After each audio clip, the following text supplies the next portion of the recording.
All right. Welcome to the Outlaw Radio Show. My name is Zach Adams, and I am the luckiest guy to be married to a Miss Jessica Adams. I am the proud papa of Quincy, Theo, and Mabel, and I get to pastor the greatest church around, and that is Calvary 316. If you're local, check us out. Our Sunday service is at 10:30. This Sunday, we're having a special potluck, a crawfish broil. It'll be great. Preaching's okay, but the potluck will be awesome.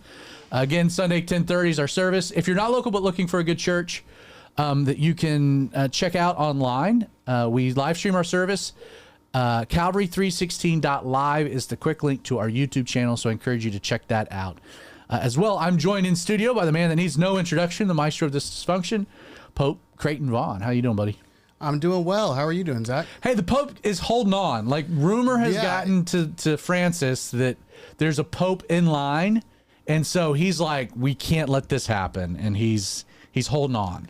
Yeah, you kind of teased me with that weeks ago. Yeah, I know. And apparently he's still alive. He's still kicking or something. I'm ready for him to move on. I need new digs. Yes, we're also joined. I look great in the hat. Also, in case you guys are wondering. Also joined in studio by Dear Daddy and Spice Daddy. How you guys doing? Pretty good. So we've been talking about Dear Daddy, and there's a couple plays to that. So one, Vinny is our resident wildlife game hunter. Is the jack of all trades. Dr. Doolittle. Yes. But there's the Dear Daddy, like you actually kill and process deer. But there's also like a cool biblical angle of like, as the deer panteth for the water, like the Bible describes us like a deer. So like Dear Daddy, which I think is cool. I was thinking about that Psalm, as the deer panteth for the water, so my soul longeth after you. Why would a deer be panting for the water? Because it's running from something? Because it's being hunted. Yeah. Like, it's been running. A deer's not panting for the water, unless he's just chillaxing. Just to relax. That's a way better story behind how I got Spice Daddy. That you is got that. true. Well, I just got because I like spicy stuff. Well, you like hot sauce. I mean, and like you're kind of known for that. Well, I don't know if you guys have actually seen the video of a live deer in the backseat of my truck that I rescued. Oh, yeah. I have seen that video. That's what started that all. That kind of is what started it. But we are deer and we are being hunted, and so as the deer panteth for the water, so my soul longeth after you. I think that's a cool idea. But what we were talking about is that Spice Daddy's got his own. Well, so he's got his own like Twitter handle, his X handle. It's Spice Daddy 316. I think we could put that up, can't we? We can. What exactly is it? Yes. So we've got a Spice handle, which is cool. And then Spice Daddy's got his own Calvary 316 shirt with, instead of the lightning bolts, they're jalapeno peppers. But we're going to come out with a Dear Daddy version where instead of the lightning bolts, they're going to be antlers. We need to get a merch store up. A merch store or something. I would love to get a merch store open. Yes, we should put that on the to-do list, right? Yes. So why don't you just explain a little bit about the show, how people can reach out to us, the official email address, who the show's brought to you by, et cetera, et cetera. Yes. So we'll start with who the show is brought to you by. The show is brought to us by Get Fed Today. I can put that up too. Nailed it. Boom.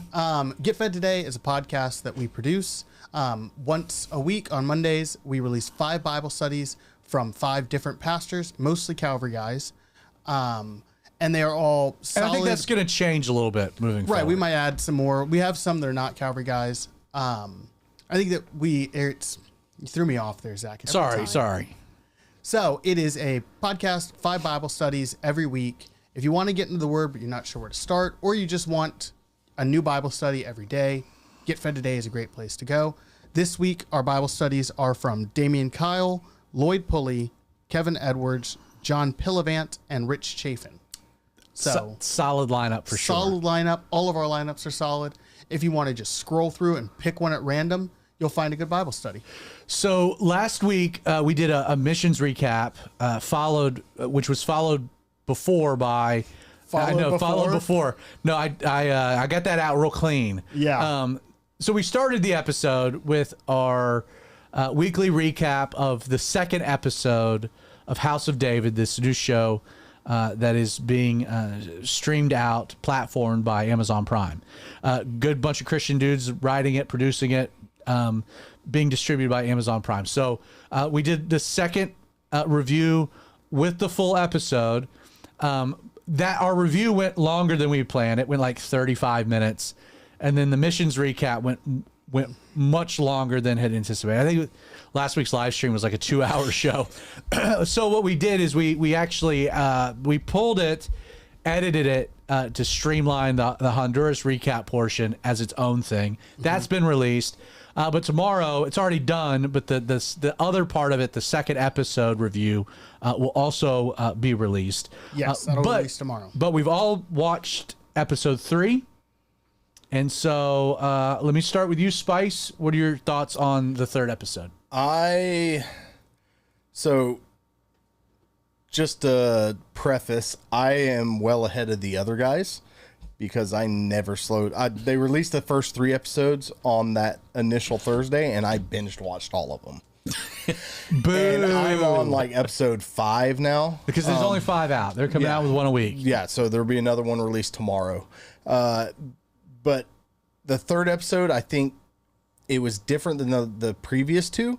The previous 2 seemed to focus more on like Saul and his family, and kind of Samuel, and like the setup. You kind of got a hint of who David was. I liked how this third episode really starts showing the character and development of David and the coming of that. And one of my favorite parts is the buildup of the conflict between the Israelites and the Philistines. You can just see it all coming together. Which is really the story arc, I think, of the first season, because they open with David and Goliath and that one of the most famous biblical scenes. Right. And then they go back. There's like, a little foreshadowing, and then they go back and then start developing the story to get back. My guess would be, without knowing, is that more than likely you would end, I think, the first season with the death of Goliath and the victory. And then you get to the second season, and now it's David Sloan is, Saul has thousands and David has 10,000s, and then David being more in the palace and having spears thrown. Like you could make the next season really about that, to the point where maybe you end the second season where then he goes on the run on the lamb. Right. So again, I think if you're looking at this on a multiple season arc, which is what I really hope it is, I like the pace. Yeah. I like the second episode. We talked about this last week, developing character profiles, and I'm fine even with the creative license for that. I'm okay with that. Before we get to because we kind of need to recap the synopsis of the third episode. Creighton, you and I went back and watched the second one, because last week you were not into the second episode at all. Right. But we rewatched it, and I think you have like some new thoughts on it. Yeah. So with the second episode and the third, which we're going to get to tonight, I've kind of had to reconfigure my conception of the show, because I was really upset at the beginning of the second episode when it was like 10 minutes in. I'm like, none of this is biblical. And then the whole episode was non-biblical. And I was like, I was really hoping the second episode was going to open and it's Samuel getting to Jesse's to anoint David. I thought it was just going to be, it wasn't. So I need to now, or I have reconfigured. I'm okay with it as an adaptation, because I thought the second episode was good as a TV show. I did not think it was good as a biblical retelling. Because it wasn't. Right. Yeah. But with this third episode, because I really enjoyed the third episode, now that I'm taking it more as I don't want to say less faithful, but more embellished. Well, you're leaning into the license, the creative license. Now that I'm leaning into the license, I liked the second episode a lot more on my second viewing, and I really enjoyed the third. I'm interested to see what they do. I really enjoyed all of the stuff around the Philistines, which we'll get to. I don't want to spoil it, but I really enjoyed that. I thought that was really cool. I thought the Ruth connection was really neat. We'll get to that. Don't get too far. Don't get too far ahead of that. So yeah, now that I'm recontextualizing it into Because the first episode, there was so much of it that was like my favorite part of the first episode was that they took Samuel's speech to Saul. Almost verbatim. Like, Yeah. almost verbatim. I loved that. It was great. And then the second episode was kind of like cold water. So I had to kind of, now that I've warmed up to it a bit. You saw it differently. Well, I think for me, Yeah. like the character development thing, going back to that, the character development of the Philistines, because like as an archaeologist, like even like in historians, the Philistines are still relatively a mystery to like their culture and stuff like that. Yeah. I mean, we have some theories that they're probably from Crete or one of the Greek Isles, but like other than that. And they were advanced into the Bronze, and the Iron Age versus the Bronze Age. I like how they're developing the Philistines in this. The five kingdoms that are kind of independent but a partnership. So a quick just synopsis of episode 3 is the episode begins kind of wrapping up David's story with the lion. You know, it kind of begins there. And kind of concludes that, wraps that up, and you kind of understand it a little bit better. And then it segues into kind of the fallout that's happening with Saul, where the Spirit of God has been removed from him, and he's been handed over to a distressed spirit, and what that actually kind of looks like, and how that's playing out within the court, within the capital. Within the government itself, how Jonathan's dealing with it. So there's several varieties of that. I like some of the character development with Michael, having a bit of a spiritual intuition. She seems like the much kinder, connected. She's the one that falls in love with David, becomes his first wife. That plays out, which it's very cool. Tragedy, really, in its own way, over what could be several seasons where we will see this play out, and then it starts with like, so the Philistine king of Gath, is looking for new gods that will lead the armies of the Philistines into battle, and so he's going out looking, and so there's this whole scene where he comes to the cave that the Anakim are residing in. Meets the mother of Goliath. So there's this whole scene with Goliath, which we'll talk about in some detail.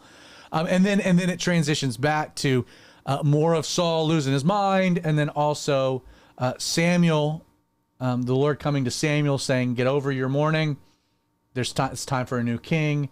And so we see David. We see that whole scene where they sacrifice. He goes through the sons, and none of them, are the anointed of the Lord. And so he turns to Jesse. He's like, "You've lied to me. These are not all your boys. This can't possibly be." And then, they send for David. And I thought that whole scene was very powerful, pretty radical. Introduced to a lot of other characters. We won't get into all of the nuances. Vinny, what was your takeaway? I know you're kind of watching this now with the family a little bit. Yeah. And kind of give a little bit of where you're at with it all. So I really have enjoyed it, and I'm obviously one of those guys, I read books and then they make movies about the books and you watch the movies and you're like, man, they missed it by a mile. I hate this. The best thing I can compare it to is like the Game of Thrones books. I read those. And then when I watched, I avoided the show for a decade. I was just like, everybody's talking about it. I'm like, I'm not watching it. They were great books. I'm not going to ruin it with this horrible TV show. And then I ran out of things to watch during COVID, and I started watching it, and they nailed it verbatim. You could literally read the chapter in the book and watch the show, and it was like they were literally reading the script out of the book. Obviously, they can't do that with the Bible because the Bible's a historical recording. It's not a novel, and it's definitely not a satirical novel or an entertaining novel. It's just a recording of history. So there's a lot of... And even to that point, like if that is the intention of the first season, that we're going to kind of we're going to look at this story, Saul, David, this transitional thing, but we're going to end it with Goliath. I mean, from the Amalekite battle to Goliath, we have 3 chapters of the Bible. Yeah. You know what I mean? And there's a lot that happens within those 3 chapters. But there's no character building. Right. So they have to build these characters. Otherwise, it would be a very, very boring show, and it wouldn't really make any sense. Like, it would just be a recording of the Bible. It wouldn't make sense because people wouldn't identify. There wouldn't be like, it wouldn't be three-dimensional. Right. Which is what I think that they're kind of doing with, especially the character development, is they're making the characters where they're just 1 and 2 dimensions on the pages of scripture. They have history. They're giving a lot of depth, Yes. which I think the guy that plays Saul is fantastic. All Yeah. of the acting. All of the is acting fantastic. is superb. fantastic. Yes. Yeah, it's not your 1990s,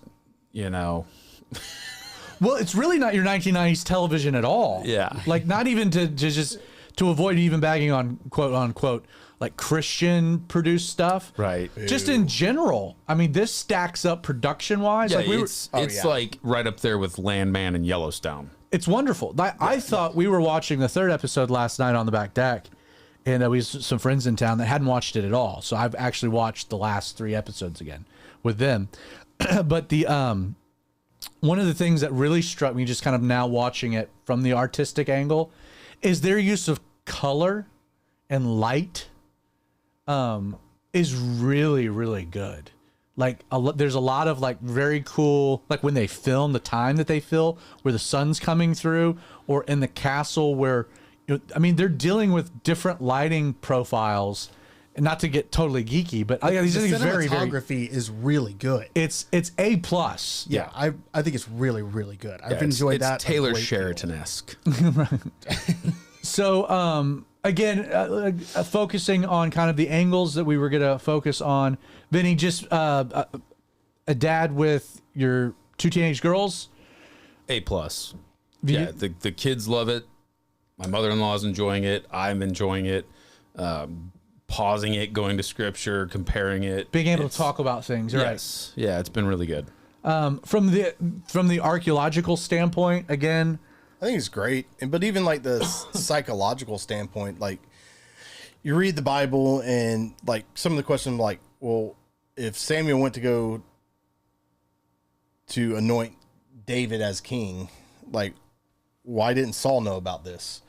And they kind of just answer that question, and you kind of start seeing the jealousy build up in Saul about people that wanting to take over, and like that whole aspect of the story, like they really lean into, and it just kind of follows you because when you read the Bible, oftentimes you just kind of look at it. I don't want to say as a fairy tale, but it's hard to put the human emotions and human habits into that, and they do a really good job of like, yeah, I can totally see, like obviously he probably anointed David in front of his father and his brothers. Why didn't anybody say anything? And then you start seeing his brothers being like, Don't tell anybody. This. We will all be killed. And even Samuel's worried about going and doing this. Right. He has his Because own. of committing treason. Yeah. Right, because you start viewing all these prophets of the Bible as like Gandalf-esque, like these wizards, instead of these humans that are just hearing from God and they have real emotions and real fears, and they capture that really well by still like presenting him as this crazy old guy. You see what I'm saying? Yeah. Yeah, that's one of the things that I really liked, that I picked up in both episodes 2 and 3, is people asking other people that they're talking to, like, do you really believe this? Like when David talks to the king of Gath in that burned out Israeli city, he's like, you guys have Moses. He's talking about Moses. Yeah, he's and like, do you believe these stories of the Every- Anakim or every whatever?" word of And David Moses. says, I believe every word. I think it's a really cool thing to put into it that I don't think about enough when I read the Bible, and that is that they didn't have, like a lot of them didn't have that much more in terms of like personal experience than we do now. Well, I think you like also- it's easier to think about them as like, But you oh, did- they interacted with God all the time. So you did pick up on that line of David was a direct contrast to the previous scene where Michael's in the scribe room and she's telling the story of Moses and the serpent on the pole. And she's like, did this really happen? And Saul says, I believe it in my heart. Like it's a really wishy-washy answer, but then they contrast where David's like, Yes, absolutely. I don't question the words of Moses. And you're like, okay, they're adding some depth to a man after God's own heart, like where they are and their own relationships with God. I think even so much as capturing the biblical story and putting it in a more realistic point of view. Like, I've been to Gath. I've seen it. Where we're digging is just across the valley. Like, so much so that we tried to do a signal fire. They used to have signal fires there. Signal fires, and so that scene where David and his brother are walking to the burned out city, that wasn't too far from where Gath is. It's like walkable. So you kind of start seeing how small an area. Yes. And it wasn't just some long journey. It's not like the Philistines were on the other Hundreds coast, of miles away or thousands of miles away. No, they were less than 100 miles away.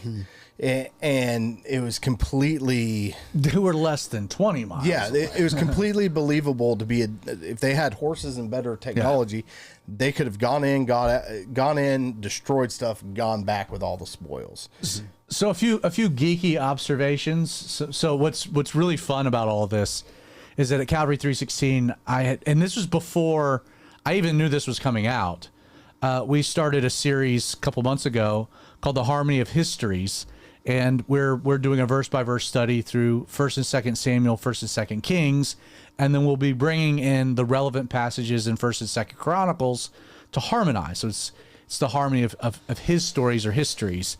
And like, it just happened that what I'm teaching is like hitting these episodes. Yes. And episode 1 matched your sermon that Sunday. And perfectly. And what... The 3rd episode is absolutely what I'm teaching on this Sunday. That's awesome. So it's a lot of fun. And a friend of ours, I asked her last night, I said, what's your takeaway from episode 3? She's like, thought-provoking. Like, it made me think about some things in a different way than I had before. And so in my study, and I got to be a little careful here because I got a Bible study I'm going to teach on Sunday. So I don't want to give away too much of the sermon fodder. Right, then why would people come to the church? Yeah. Exactly. Well, it's the crawfish. For the food. It's the food. We've already established that. But no, like, so,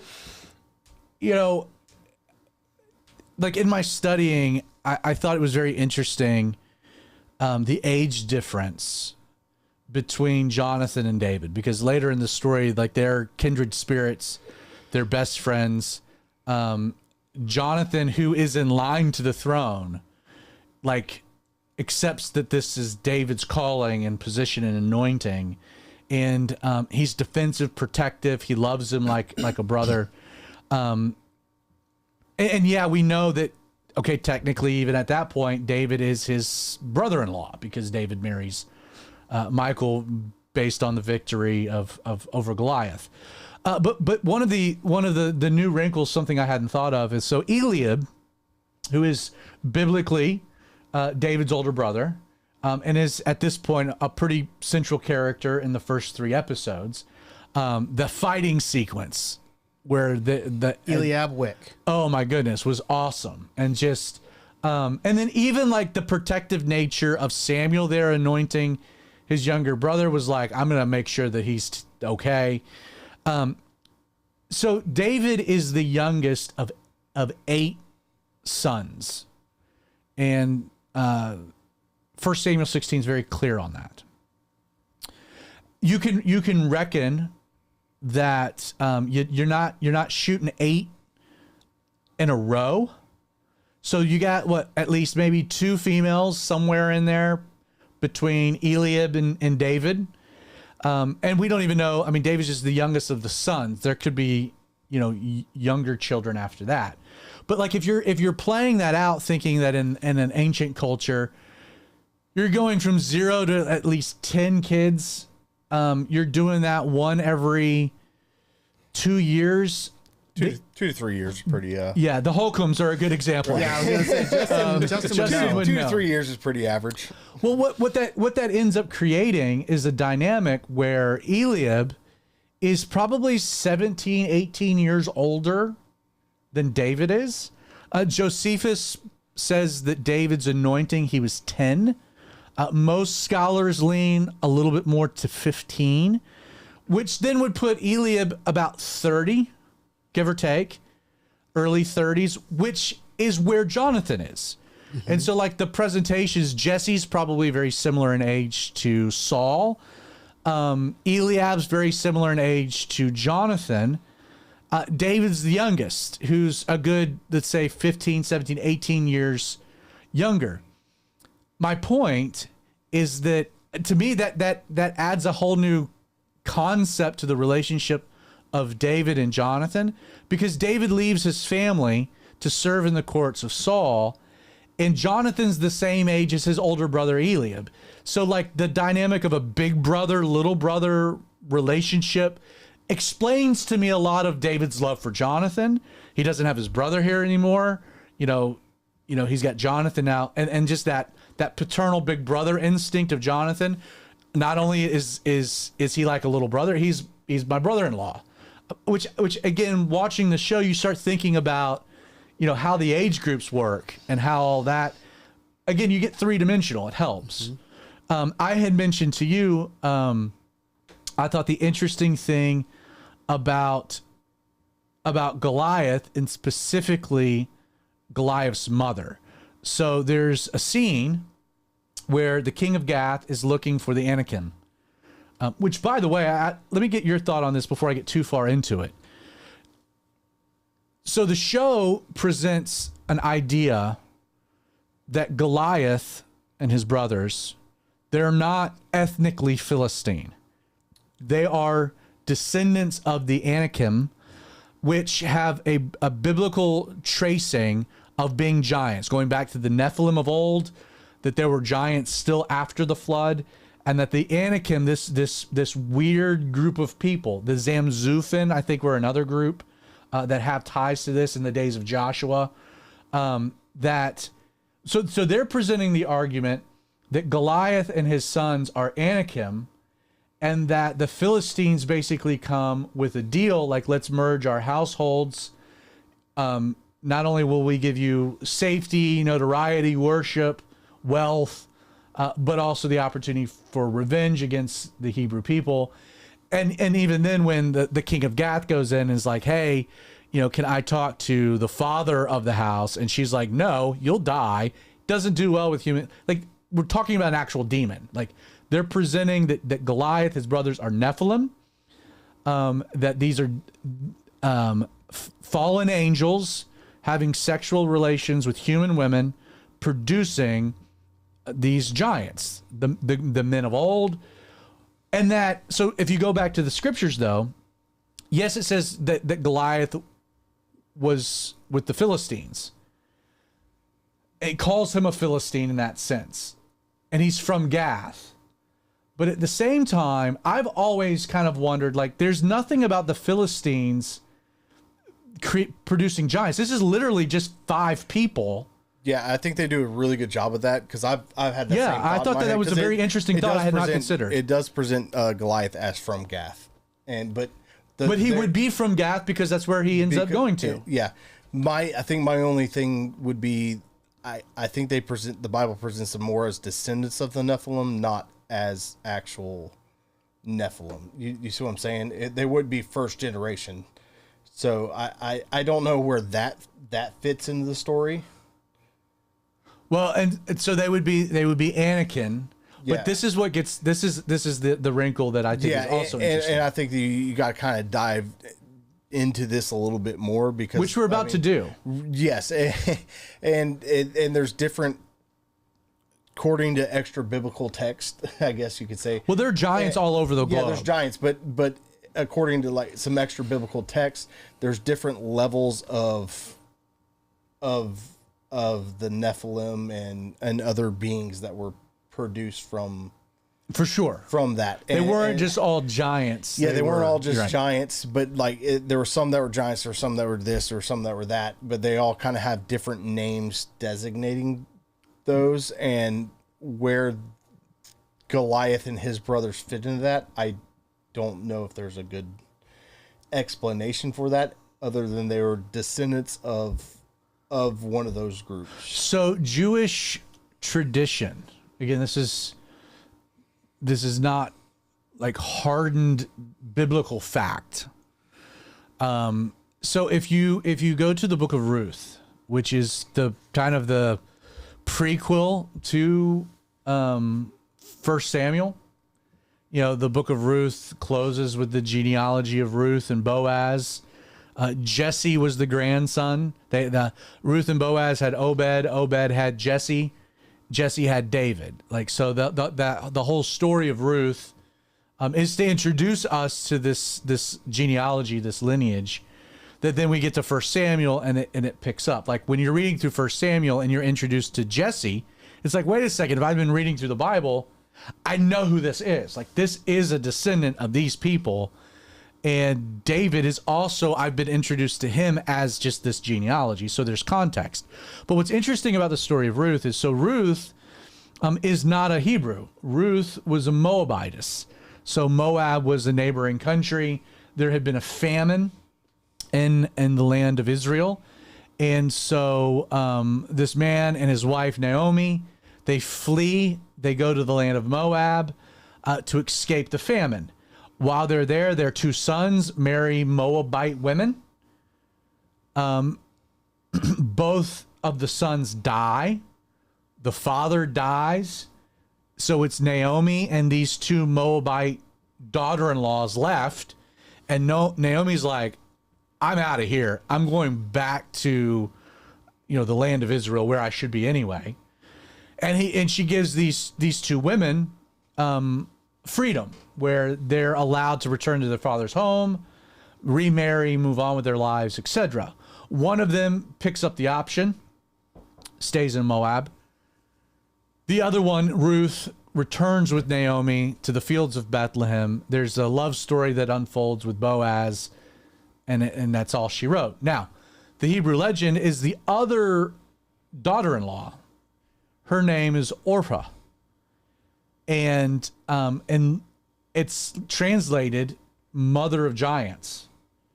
And Hebrew tradition, when I taught through Ruth, I taught through this, which is why I picked up on it immediately when they were doing the backstory of, because you meet Goliath's mother, and it's Orpah. And she's a very, very old lady. Because Ruth would be a great-great-grandmother, right? Or at least a great-grandmother, so she would be very elderly. But they make Orpah very elderly, but they use the name, and she introduces the king of Gath to her sons, which is Goliath.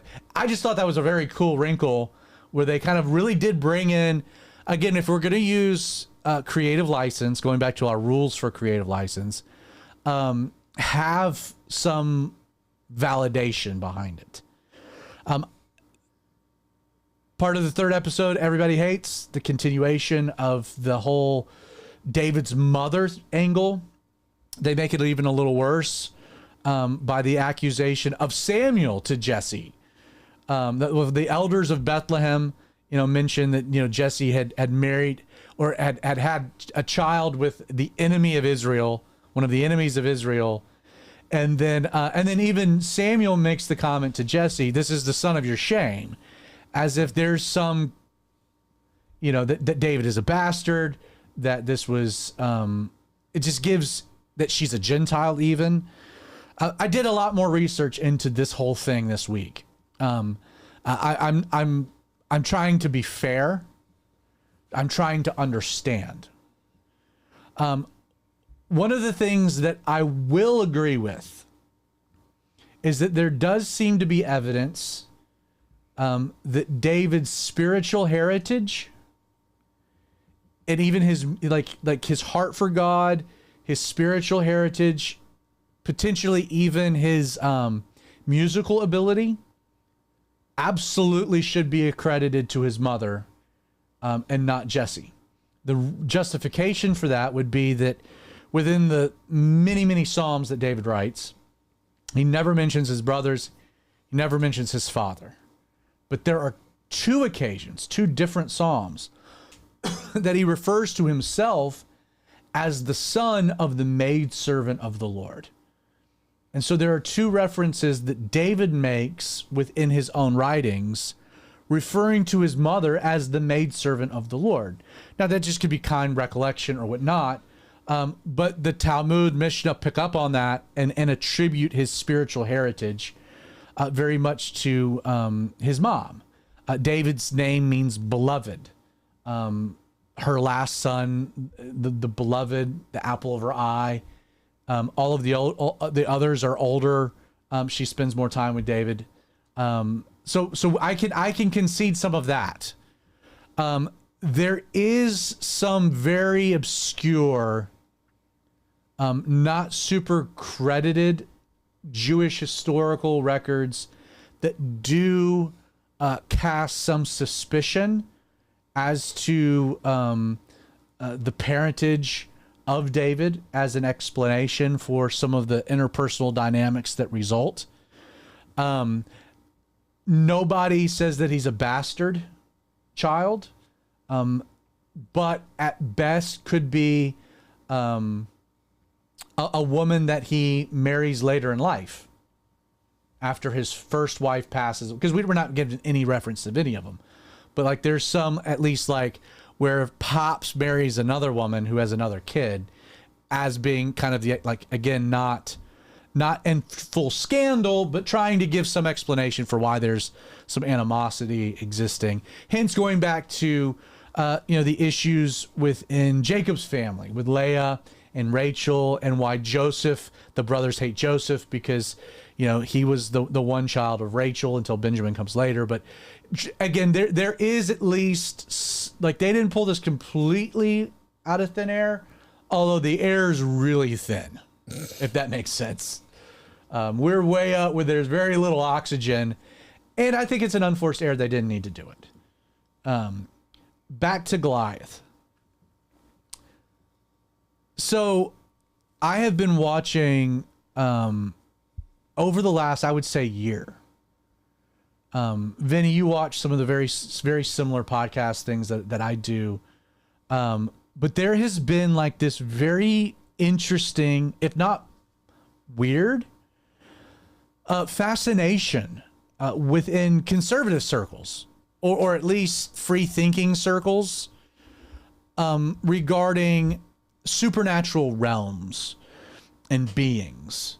I listened to a podcast recently by Sean Ryan, where he interviewed she's a Catholic professor. She's got a PhD in some studies within Catholicism. She actually had been granted access to archives, very, very secret archives within the Vatican, to do research on certain books that she had been writing. She's actually, she comes up with, she wrote a piece on the origins of purgatory within the Roman Catholic Church. They let her do this?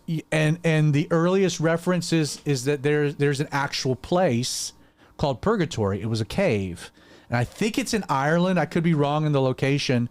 But it was believed that that if you went and you could survive 24 hours in the cave, that your loved one that had died would be granted pass into eternity. But people didn't survive, and they called the cave Purgatory. And then this concept, there was actually other caves that were referred to as Purgatory, and that in ancient writings, there are descriptions of things that we have modern descriptions of UFOs, very similar descriptions, going back to like 1100, like within the Vatican archives. Trippy episode. They talked about, and just not exclusive to Sean Ryan, but I've seen a lot of conversations about mushrooms, ayahuasca, natural psychedelics that give you DMT, that give you access into a parallel place. And then hearing people talk about it, it's like, it's as real as it is here. Well, what's wild is like seeing some of these guys that are special operations, Navy SEAL, special forces, like people that have never ever even been to Sunday school or stepped foot in a church, but they go down to Mexico and microdose DMT and they swear they literally saw God, talked to God, like, and now they're like, they've given their life to God because of this experience. Is wild. It is very wild. And that particular podcast, they even like Sean Ryan was asking questions about like, so is there like a biblical like explanation for something? And they went to Ezekiel and talked about Wheels within wheels. wheels within wheels and the whole thing. It's interesting, kind of similar but a parallel track. I've seen interviews with Rogan. I've seen interviews conducted by Tucker Carlson. Talking about Nephilim and Talking literally demons about and- like, hey, we're not like this. This is probably not UFOs in the way that we think of them. Right. But this is interdimensional beings that can travel through time and like not time, but through space, interdimensions, which is why they can defy the laws of physics as we know them and do things that. Well, and the silliness of it all is it's all in the Bible. Like the fallen angels of God, the Nephilim, all this is in the Bible, but it's taboo in our culture, and so we don't talk about it. But I think, and that's my point, is I think it's becoming less and less taboo. 100%. And one of the things that I really like about House of David is that it would have been very easy for them To avoid it. to have avoided the supernatural weird things. But they embraced it. They didn't just embrace it, they leaned into it hard. Yeah. Like not even just the giants and like the back origins of Goliath, which I think is awesome. Like they went into like the sons of God. They had references like even there's that scene where Eliab brings David to the burnout city and he's like, this couldn't have been done by men. The handprints. And he like looks up and David like 15 turns and says, feet. no. Yeah. But like they've leaned into this biblical narrative. Love it. Saul, like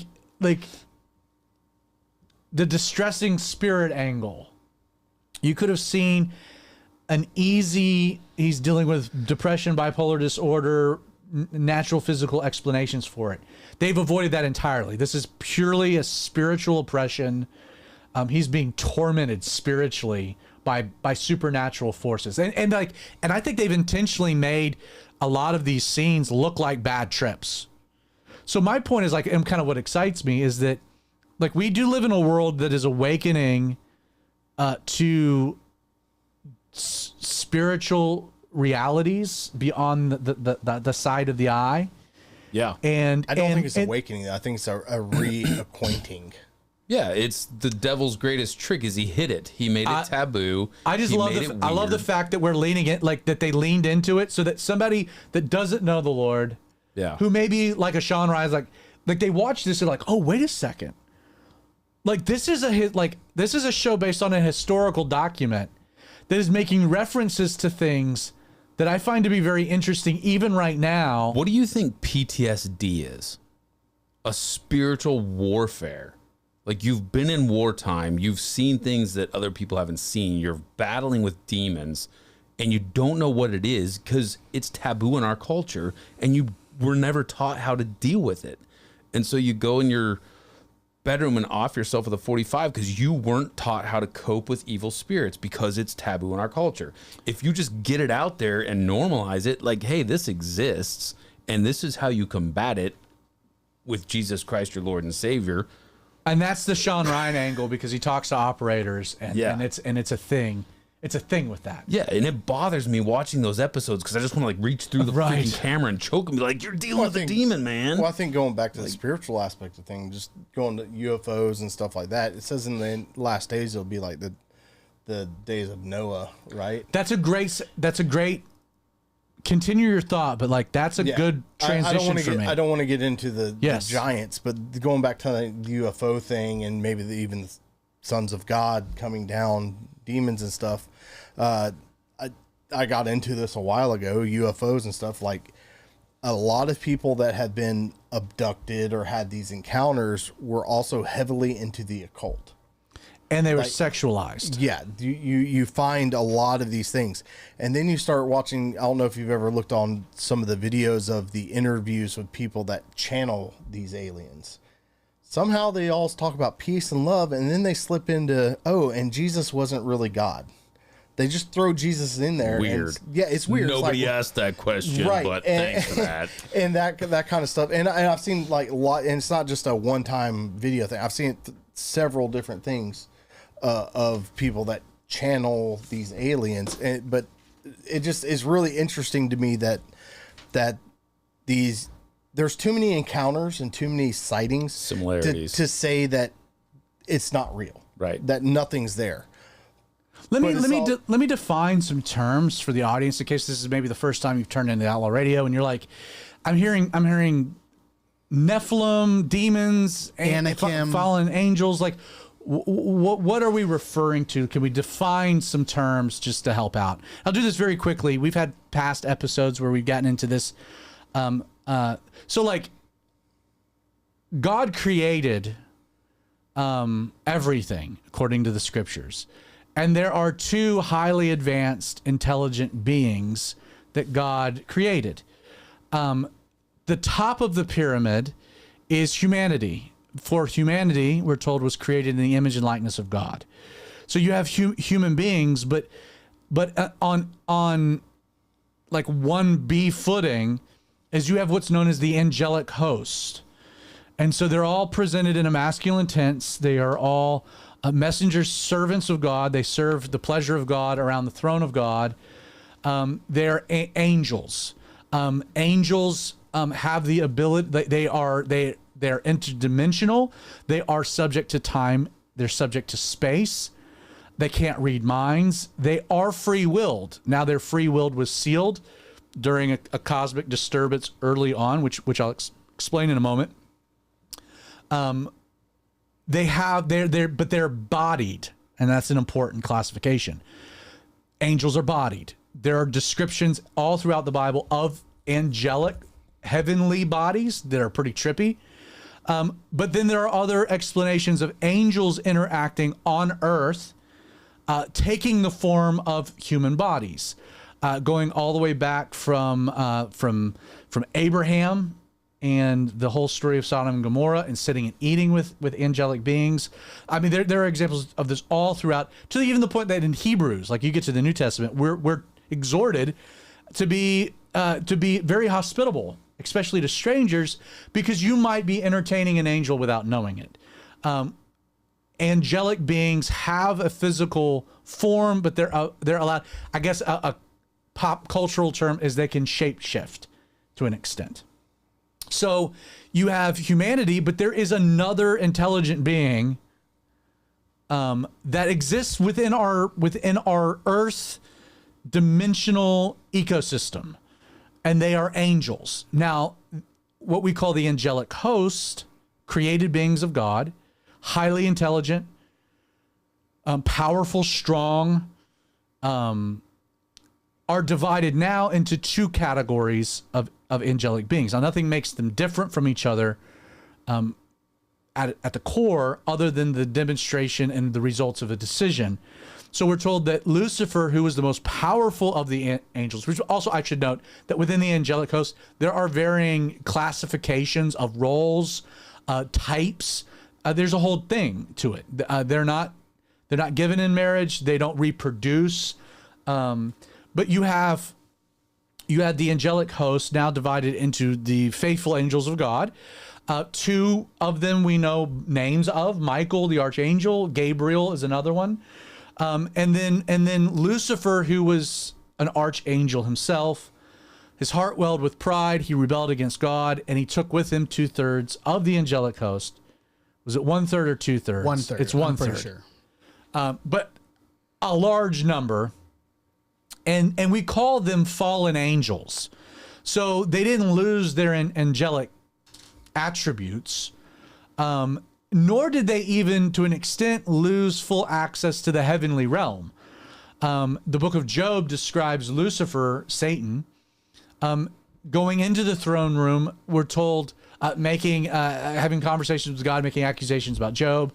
We're told in the New Testament he's described as the accuser of the brethren. So if not all the angelic hosts, but at least Lucifer still has access to the throne room of God. Most of them have been relegated to earth in different dimensional spheres and aspects. So there is these two bodies of angels: fallen angels, rebellious angels, and good angels that still follow the purposes, wills of God, and also protect people to an extent. Now, the fallen angels, trippy story, Genesis 6, we're told that the sons of God or the angels of God come into the daughters of men, and they have these half angelic, half human beings. So we already know angels can take the form of human beings. They don't carry the same genetic code. And that there's a trippy idea that these Nephilim, that these giants, these men of old, that the pre-flood world looked very much like Greek mythology, that the sons of God come down and create half gods, half men. Demigods. And thus that's what necessitated God destroying the earth and preserving just one family, is because of this perversion that took place. This seems to be what's described in Jude, verse 6. We're told that the angels, and specifically the angels, who did not keep their proper domain, but left their own abode, God has reserved everlasting chains under darkness for the judgment of the great day, like Sodom and Gomorrah, and the cities around them in similar manner to these angels, having given themselves over to sexual immorality, have gone after strange flesh, and set forth as an example, suffering the vengeance of eternal fire. So what I find interesting about this is it doesn't seem like it's all the angels. It's like a certain subsect of them. Some of them. Yeah. Some of them. And subsequently leaving the room for other angels to potentially do it moving forward. Mm-hmm. So what the Bible seems to articulate is that before the flood, there was a large number of these fallen angels that under this satanic strategy of eliminating the ability for God to provide a savior through the human genome, again, it would be the seed of the woman, tried to destroy the human gene pool through this strange flesh, this intermarrying of angels and human women, creating a pretty wacky, funky looking world. But we're told that this practice, and those angels were taken, placed into chains. They are awaiting a particular judgment. Not all of the fallen angels were judged, meaning that there were other times, because giants would still come. The days of Joshua, the land of Canaan was filled with giants. So this whole practice had restarted, which again is why God then is like, go in and kill everyone. And they eradicate in the days of Joshua the giants from the land. But then we see 450 years later, not widespread examples of this, but now Orpah and Goliath and his brothers. The reason I bring this up is so during the flood, like, you don't have demons mentioned in the Old Testament, but you get to the New Testament, demons are everywhere. Jesus, you could completely point to like one of his primary ministries is casting demons out of people. What are demons? And one of the times he does that, there are so many demons in one guy that they just say our name is Legion. Correct. Which, if I remember correctly, Legion's like 1,000 Roman soldiers. It's a lot, yes. It's a lot. So what makes that story particularly interesting is it does give us an insight into a distinct difference between a fallen angel and a demon. So we're not told that demons were created at any point. Like, they're very distinctly described as a different being than the angelic host. And I think the best explanation is that they are the angelic remnant of the Nephilim. So the flood destroyed, all of these half human, half angel beings. The thing is, you can't drown an angel. They can't go to heaven and they can't go to hell. You can't drown an angel. You can drown the human part of them. So it'd be the spiritual aspect of the spirit of the spirit beings. And so we call those demons, and which is why we see, unlike fallen angels, they crave a physical host, whether it's indwelling a human being, which is preferable, or in the case of the story you referenced, they want to be cast into the swine, which freak out and run down. And, otherwise, they get cast into the pit. And there's that angle as well. What's trippy about the whole thing is, and again, within the context of like the renewed interest of all of these things. So there's a part of Revelation, which again, I'm a literalist and I'm a pre-tribulationalist, and I believe that that what we read in the book of Revelation is going to happen. That this is futuristic prophecy, and some of it's very difficult to extrapolate out in some like linear understanding. We have to realize so much of this is written by John, a first century individual looking into the future, way into the future, which is why he uses like as a lot. He's trying his best to describe things. Like how would you describe a drone if you were first century John, or an Apache helicopter? Like, it's shooting fire out of its mouth. Now we know it's jets, or like we can understand it. We have a better context to it, but like John's trying to describe what he's saying. That's hard. Now, you get to chapter 9. We're in the middle of the trumpet judgments. I want to read a little bit. We read that the fifth angel sounded, and John says, I saw a star fallen from heaven to the earth, and to him was given the key to the bottomless pit, which seems to be where these demons end up being judged and cast into, which is why we probably see less demon possession today than we did maybe in the first century. But he was given the key to the bottomless pit. He opened the bottomless pit. Smoke arose out of the pit like the smoke of a great furnace.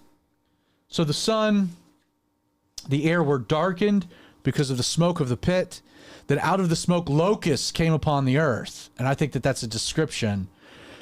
What was given to them was power, as scorpions of the earth have power.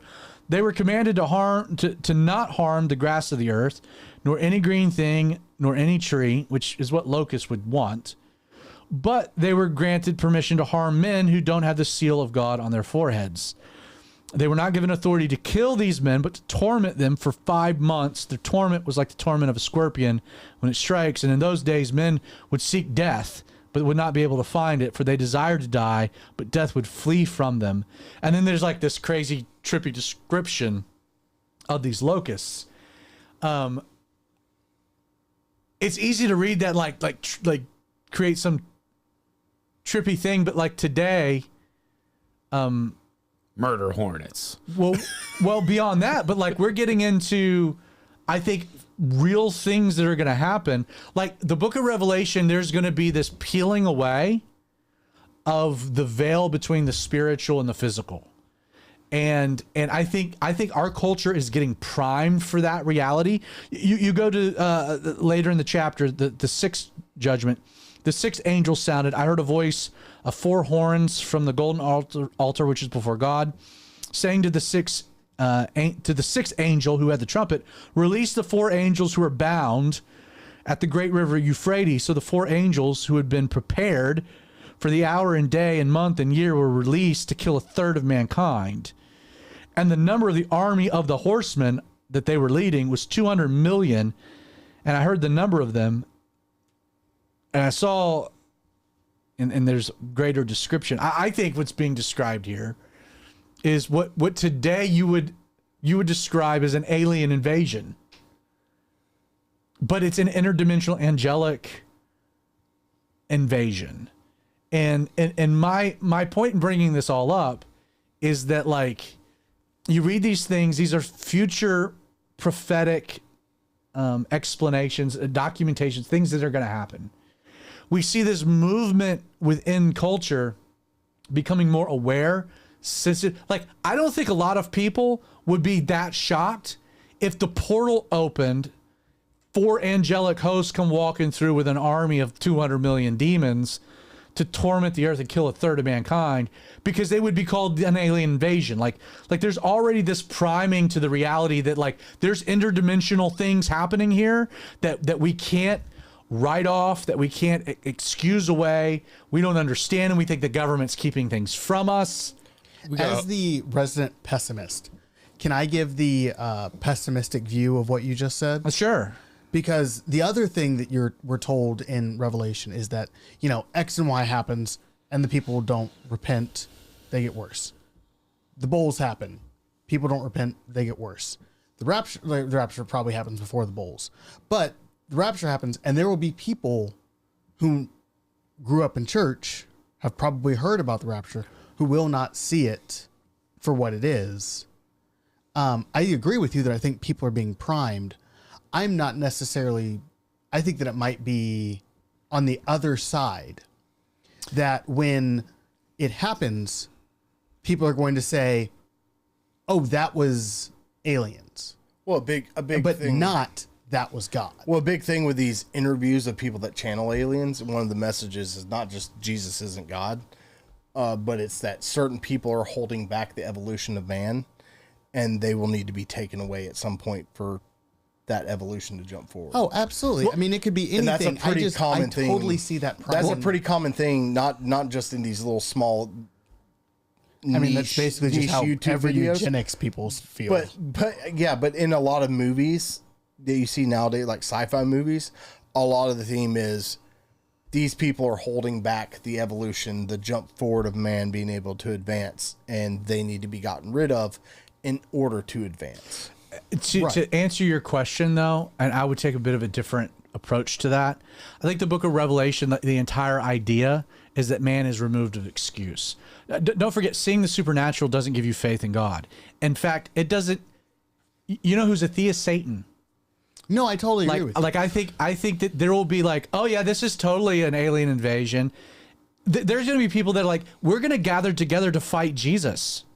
Like the whole world gathers together to fight Jesus, who everyone believes in and believes is coming back, and we're going to fight him. Because doesn't happen after the millennial reign? No, that happens before the millennial reign. I thought that's how That's at Armageddon, the Battle of Armageddon. The armies of the world get together to fight themselves, and then Jesus comes back. And they're like, "We're gonna fight him." Like you got to realize, like the whole idea of it being so overt and in your face, people will accept it. That doesn't change the heart. There's still the rebellion of man, and as a result, then the justification of God's judgment. Because man then is without excuse. Sodom and Gomorrah knew that they were two angels. They wanted to rape them. Right. You know what I mean? Like, well, I mean, Jesus says, I think repeatedly, that if Sodom and Gomorrah saw the miracles that he performed, they would have turned, but the Pharisees didn't. right. I'm totally with you on that. I want to wrap up. And again, there's no like end goal here of this is well, just no, a we're fun, talking about eschatology. just There's a never fun an end. conversation. I'm going to move it back from eschatology because I had a thought about a very famous story in Scripture, and I had never thought of it in this particular wrinkle. And it blew my mind. I had never thought of this. I had never even considered this part of the story. But to me, it's it raises the hair up on my arm, and I think it has really radical implications beyond what the plain reading of the passage is about. Matthew chapter 4, we read, "Then Jesus was led by the Spirit into the wilderness to be tempted by the devil. And when he had fasted 40 days and 40 nights, afterwards he was hungry. Now when the tempter came to him, he said, 'If you are the Son of God, command these stones to become bread.' And he answered, 'It is written, man shall not live by bread alone, but by every word that proceeds from the mouth of God.' Then the devil took him up into the holy city and set him on the pinnacle of the temple and said to Jesus, 'If you are the Son of God, throw yourself down,' not if, but since you are. 'For it is written, he shall give his angels charge over you, and in their hands they shall bear you up, lest you dash your foot against a stone.' But Jesus said to him, 'It is written again, you shall not tempt the Lord your God.' And again the angel took him to an exceedingly high mountain and showed him all the kingdoms of the world and their glory. And he said to Jesus, 'All these things I will give you if you fall down and worship me.' Then Jesus said to him, 'Away with you, Satan. For it is written, you shall worship the Lord your God, him only shall you serve.' Then the devil left him, and behold, angels came and ministered to him." There is only one other instance in the entire Bible that I am aware of. I did a preliminary bit of research. The audience, you guys, if you can find another one, let me know. Job doesn't count because it takes place in heaven. This is the only time that you have Satan physically manifested on earth, apart from the Garden of Eden. Because Jesus is having a conversation with the physical manifestation of Lucifer. They are talking. He appears to him on Lucifer on earth, the angelic being, even to the point that he's like, "You can bow down and worship me right now." and Jesus says, "Be gone," and then he leaves, interdimensionally disappears. The trippy thing that people need to realize is you do know that Lucifer is 100% roaming the earth right now and going in and out of interdimensions. He did it here. And it's like, what got me thinking about it is, so John Christ has a funny bit in his new special where he's like, yeah, it drives me nuts with like the little old lady's like, yeah, Satan was tempting me to do this. And he's like, you do know Satan can't be all places at all times. So like Satan decided that like what was real important for his day was to tempt you, little grandma. Right. You know, like, but it's like, wait a second. I don't know, man. That's just a cool wrinkle. Like, Lucifer is mano y mano, physical manifestation on earth, historical account with Jesus, which means that he's somewhere right now. I mean, you kind of get that feeling when you read C.S. Lewis's screw tape letters. Yeah, well, screw tape letters again. That makes you sensitive to the interdimensional aspects of angels tempting. But you get that aspect of this angel is giving a report, meaning that other angel or that other entity doesn't know about what's going on. He has to give a report of that. It's the demonic, satanic kingdom of the earth. Right. That there is actually, right. You know, there was ancient traditions of, what was it? The temple of Zeus actually being the physical temple of Lucifer, which is why the Third Reich, Hitler was so obsessed with rebuilding the ancient temple of Zeus for the actual world ruler. Again, I'm just saying, like, also, we're talking about a spiritual realm, and nobody talks about like that Satan is out here. Satan is out here, and when he's not here, when he's not on the earth, we're told that he's roaring like a lion in heaven, accusing the saints. Yeah, which is also a terrifying thing because he's got some dirt on me. The other thing that I think that people aren't, like, Vinny talked about this, like talking about demons is kind of taboo because we all grew up with the crazy old lady who, Satan's out tonight. But at the same time, or the rock music is demon stuff. That was, I think, what probably gave more stigma was when you listen to Stairway to Heaven backwards and it's Lucifer talking through the music. The satanic panic of the 80s. Yes. But I think it is important to talk about the fact that God says that there are as many angels as there are stars. Like, he likens the angels to stars.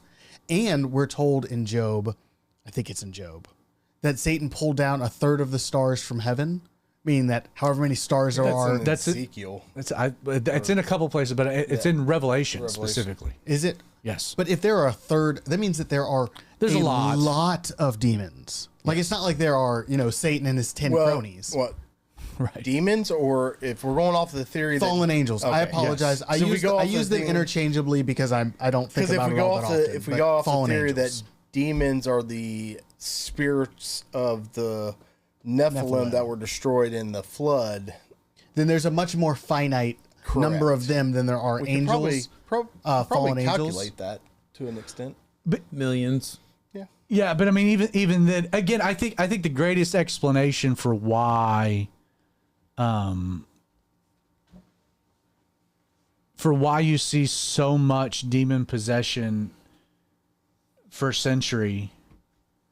That being said, you examine Saul, and so much of Saul's psychological profile, a shrink would have prescribed him 4 or 5 different medications for, when the Bible is very clear that it wasn't a chemical imbalance in the brain, it was a spiritual affliction of a distressed spirit. Same thing with a lot of the demon-possessed people you see healed in the New Testament with Jesus. Well, I think this kind of goes to a question I have, and it's probably going to be for a later episode. There's a big movement now in I guess you call it Pentecostal, the deliverance movement. Oh, yeah. There's a demon behind every rock, basically, kind of thing. And that's probably too late to talk about that. Maybe that'd be a good episode of. Yeah, we can file that for sure. The deliverance kind of thing that's going on. Yeah. Well, you know, and so like how to land this plane. I think the main point I wanted to make with tonight, and it was great because I feel like House of David's doing such a really good job of doing this in the presentation of presenting really wacky but biblical answers to questions that the world is starting to have about spiritual things, forces, darkness. Is that, you know, I've, and again, going back to the premise of like, I've been listening to people talk about this stuff, and like you made the comment, like I'm banging my head against the wall. Like, dude, I know what you're saying. You're like, this sounds trippy, but the Bible actually talks about this. You're like, so close. Like, you don't even understand. Like, the Bible is absolutely answering the questions that you have that you even feel weird about having. But the Bible doesn't skirt these things, doesn't avoid these things. And it's very clear that we don't, like presently, we don't wrestle with flesh and blood, but against spirits, principalities, the darkest rulers of the age, like, which is probably a hierarchy of these forces. Like, but nobody talks about it. Nobody knows how to deal with it. And so we have these guys killing themselves over. Yes. And often Christians are kind of afraid of sounding like wackadoodle wingnuts. You know my testimony. But the whole world's talking about this stuff, and we have the answers, and that's why I kind of wanted to do a new episode. Vinny does have a story that's very relevant to this topic, but we've covered that before. We got to find that episode and try to link it to it, because it is absolutely worth, like, Vinny's a Christian today because of real world interactions in the spiritual plane. But it was taboo, and I was scared to talk about it, and I thought I was an idiot, and it was just something that tormented me for 2 years before I finally gave in and said something. Like, let me talk about this. How many people don't? Right. A lot. So listen, if you've been watching us, we'd love to hear from you. Our email address, so the official email address of the Outlaw Radio Show, is popecrayton@gmail.com. We've put it right up here, popecrayton@gmail.com. We'd love to hear from you, the audience. If you have a question, topic, something you want mentioned on the show. If you have a wrinkle to tonight's episode and you're like, hey, here's a thought, man, we'll open with it next week if it's any good. So again, popecrayton@gmail.com. That's our email address. Final thoughts? Any final words? We good? Yeah, it's some giants in the world. You know, I would consider Santa Claus one of those. And there's a great book about that, of him taking a trip down to the Amazon. What's it called? It's called Amazon Christmas. You can find it on Amazon Prime. I have 2 copies. Nice, You got nice work. plenty of time to get it in for Christmas. Plenty of time for Christmas. Dear Daddy, what about you? No, it was great. I mean, it was just full circle on accident. For sure. Very unscripted. Yeah. No, it was unscripted, but Holy Spirit led, which was Yes. nice. Pope C, got anything? Hey, give your life to the Lord now, because don't do it when the rapture happens. Yeah. It'll get real weird, and it'll get a lot more dangerous. Yeah. You're gonna get a funky tattoo on your forehead. Yeah, for sure. And then it's too late. All right. Thank you so much for joining us tonight with the Outlaw Radio Show. So glad that you joined us. If you're watching on the live stream, thanks for doing that. We greatly appreciate it. Like the live stream video, share it, pass it along. That helps raise our profile. It helps let other people stumble across this particular episode. If you're watching live, also check out the podcast. So what you've been watching tonight is really the recording of a podcast. It's a video podcast. But then we also pass out the audio. We post the audio on all podcasting platforms, Apple, Google, Spotify. So be sure to check out the Outlaw Radio Show on your podcast. If you are listening to the podcast, again, check out the video. Every video of Outlaw Radio is archived on our YouTube channel, and the easiest way to find it is to go to outlawradio.live. That is a link to our YouTube channel. With all that being said, God bless, and we will see you guys 8 o'clock next Wednesday.